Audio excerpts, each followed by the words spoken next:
Egunon eta ongi etorriak Donostia Zinemaldiko edizio berri honetara. Buenos días y bienvenidas y bienvenidos a la edición número 71 del Festival de San Sebastián. Good morning and welcome to this new edition of the San Sebastian Film Festival. Today we will have a Lavazza coffee with the director of the film Sīlan, film by the Indian director ASHMITA GUHA NEOGI. It's a French production competing in Zabaltegi Tabakalera section. It's one of the 25 titles in the section. To talk about the film, we have here with us the producer of the film, AVANTIKA SINGH, and the director of the film, ASHMITA. So, vamos a empezar con una pregunta muy sencilla y directa, que tiene que ver con el título, Sīlan. ¿Nos puede contar cuál es la historia de este título? ¿Por qué este es el título que recoge la historia del cortometraje? First question, very simple, very clear. Sīlan, the title. Can you tell us the story of this title? What is this title? So the word Sīlan loosely translates as damp or moisture. It is moisture that settles on walls, in clothes, on all kinds of surfaces. But I find it very difficult to directly translate it into any of the other languages, because we talk about the smell of Sīlan, right? It's the same thing. It is something that is tangible and at the same time intangible. And I think the film, it made so much sense to put this as the title because there is a sense of decay in the film, in the interiors throughout. And it's funny because rain means everything is coming afresh, but in people's lives, in houses, it also causes extreme decay, dilapidation. So that is essentially what Sīlan means. Ayer, durante la proyección, hablamos de un tema que me parece muy interesante, que tiene que ver con los espacios. La película claramente propone dos tipos de espacios, los interiores, donde los personajes, esos dos hermanos, se comportan de una manera, y los exteriores, donde su comportamiento es otro. Sí que me gustaría que ASHMITA nos contara cómo concibe ella el trabajo como directora con los espacios de la película. We spoke yesterday about two very interesting things. This whole idea of space. The film clearly deals with two types of space. The interiors, where the behavior of the two main characters is in one particular way, and the exteriors where they behave completely differently.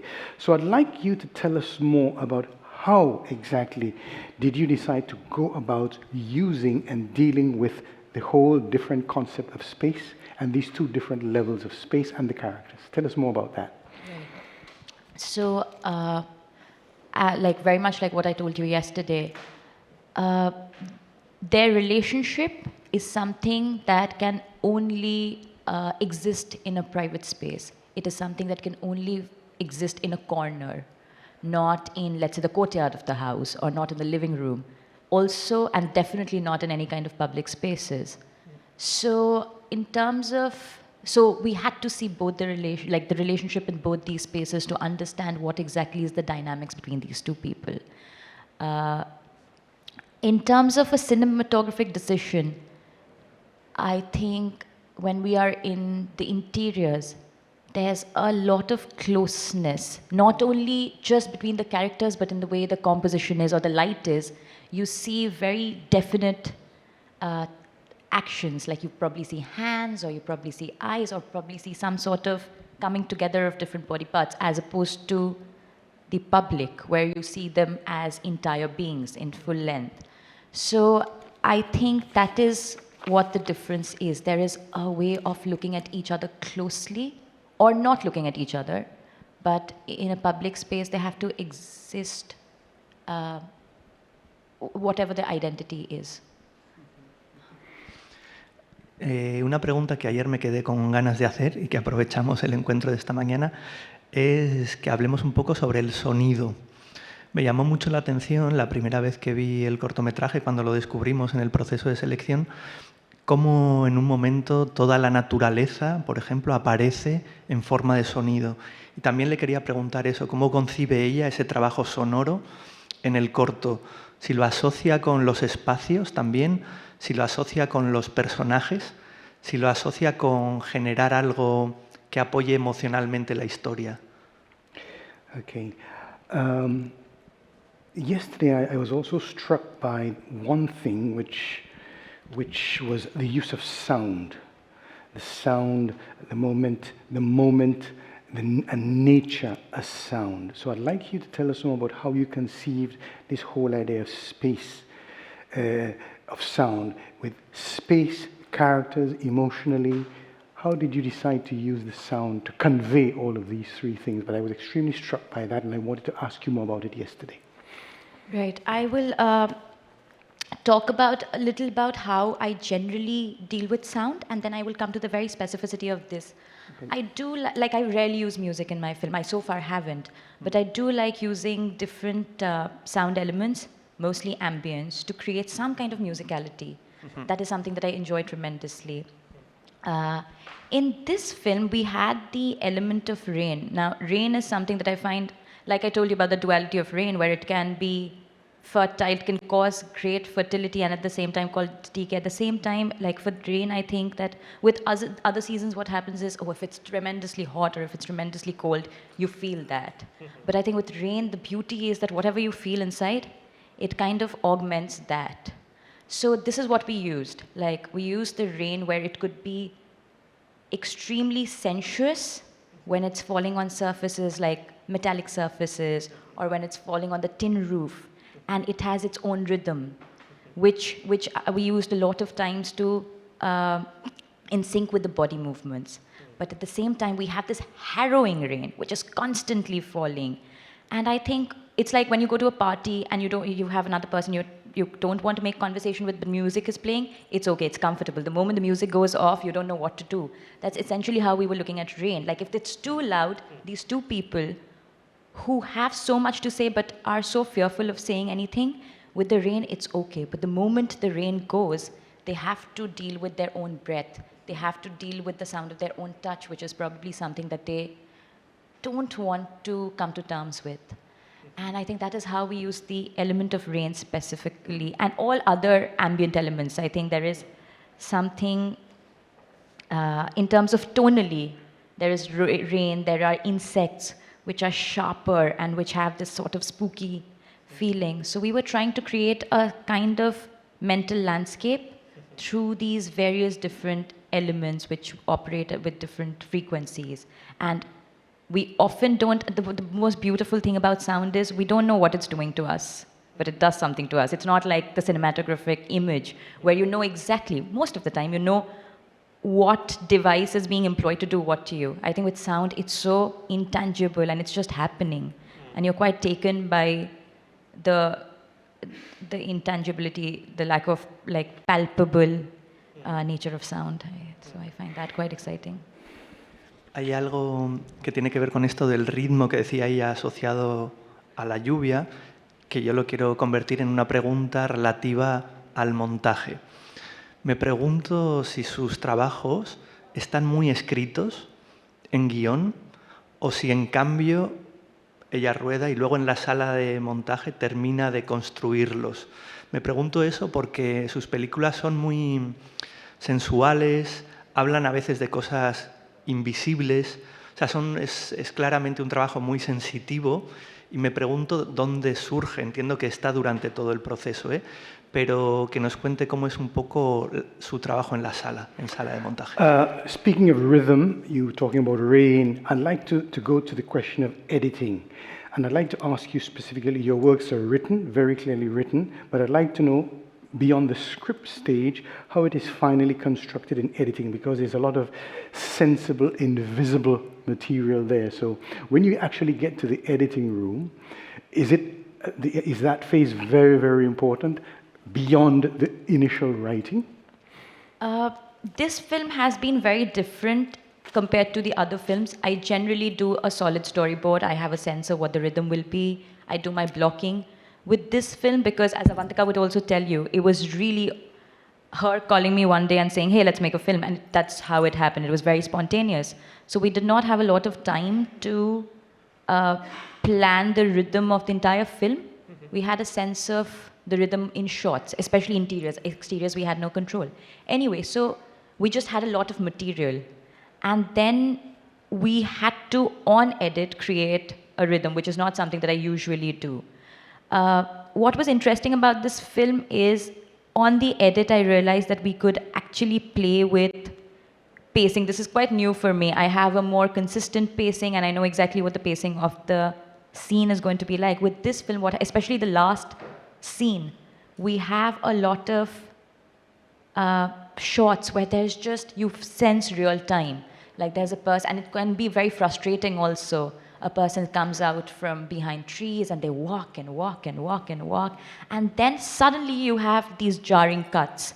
So that is something that I found very interesting, playing with time like that. It was a bit of an experiment for me also. And I do think that is something that I've learned from this film, which I will employ in the next films. Yeah, I do like that. Voy a aprovechar para preguntar a AVANTIKA que nos hable, por un lado, del proceso de producción, porque es un cortometraje largo, son 30 minutos. Entonces, por un lado, eso, cómo se planteó el trabajo de producción, si en algún momento pensaron o tenían muy claro que esto era un corto y que no era un largo. Y por otro lado, respecto a la producción francesa, esa conexión, ¿no? Que nos cuente también un poco cómo construyeron este equipo de producción. Okay, two questions to the producer. Tell us more about the production process. Was it very clear to you that this was going to be a short and not a medium or a long short rather than a feature film? So was that always very, very clear to you?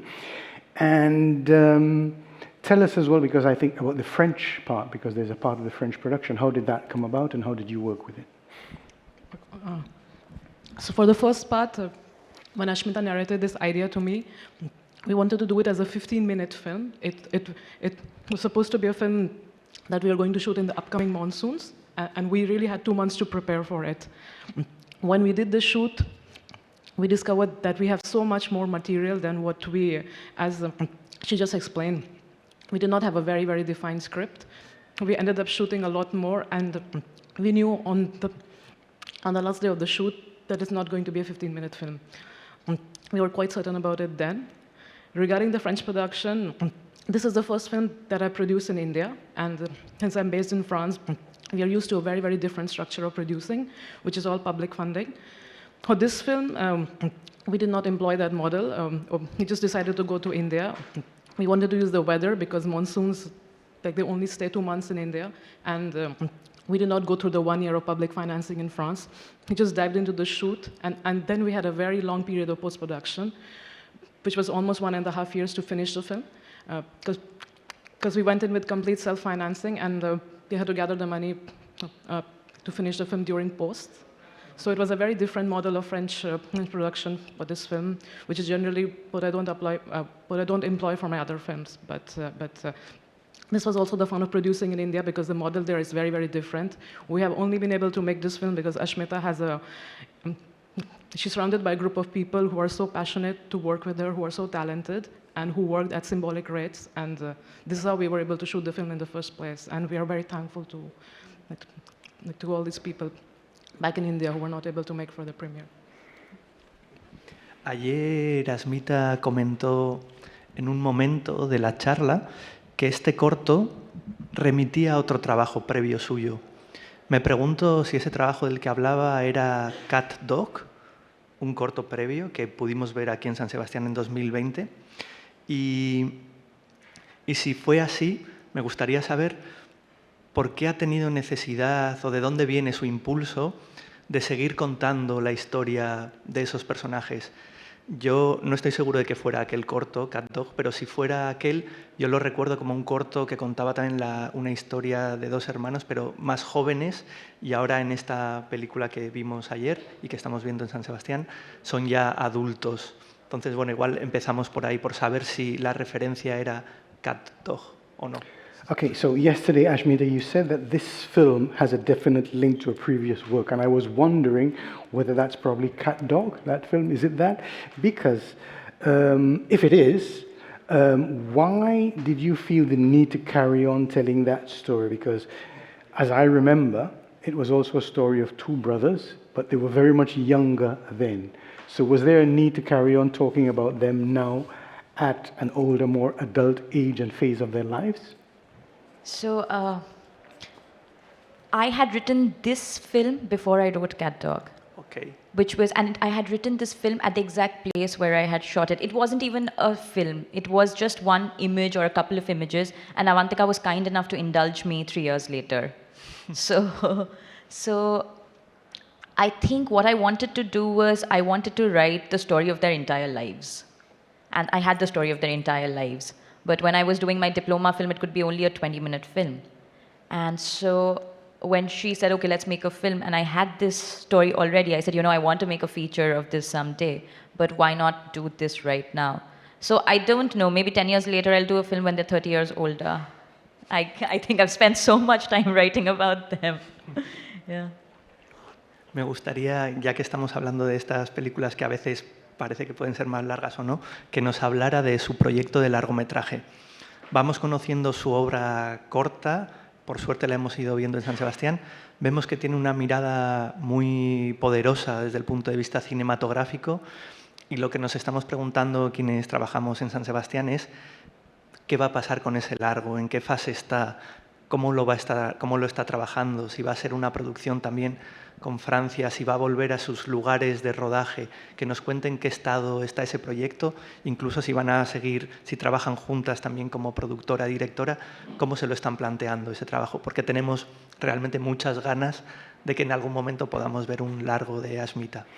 Okay, so first of all, we've already got to know a lot about your shorts, okay, and we've been struck by your very powerful cinematographic look in all your shorts, but we'd like to know more about your projects for feature films.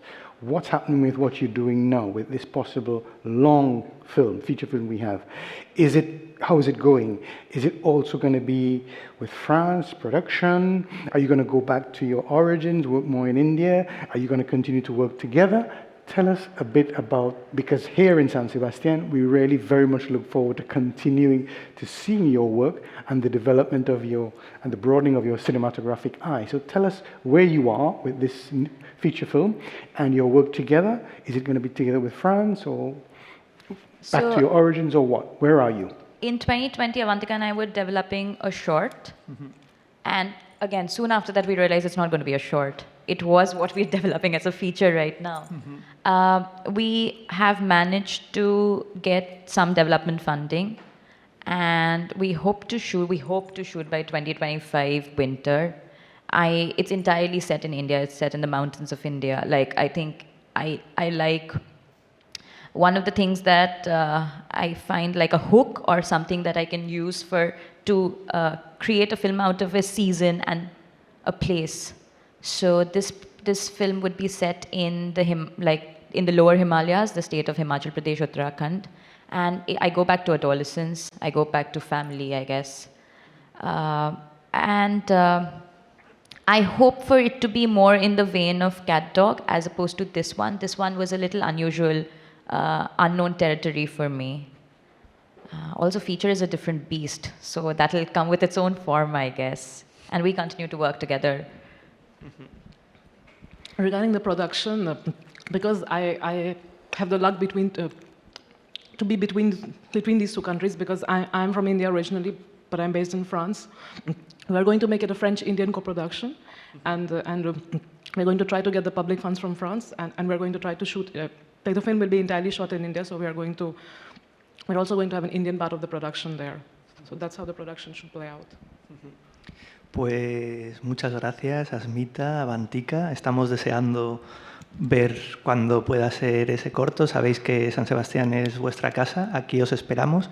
Y después de que nos hagas amablemente la traducción, pasaremos a ver un clip del cortometraje que estamos viendo estos días aquí en San Sebastián y que el público sepa también que hay más pases a los que les animamos a ir para confirmar y para que vean el talento de esta directora de presente y de futuro. So thanks very much for being with us. We very much look forward to seeing your new work, because you know very well that here San Sebastian is now is like your home.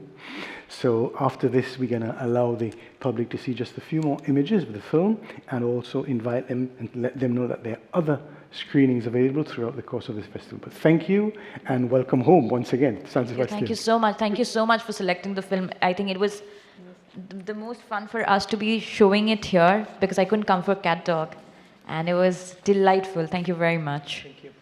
Thank you very much.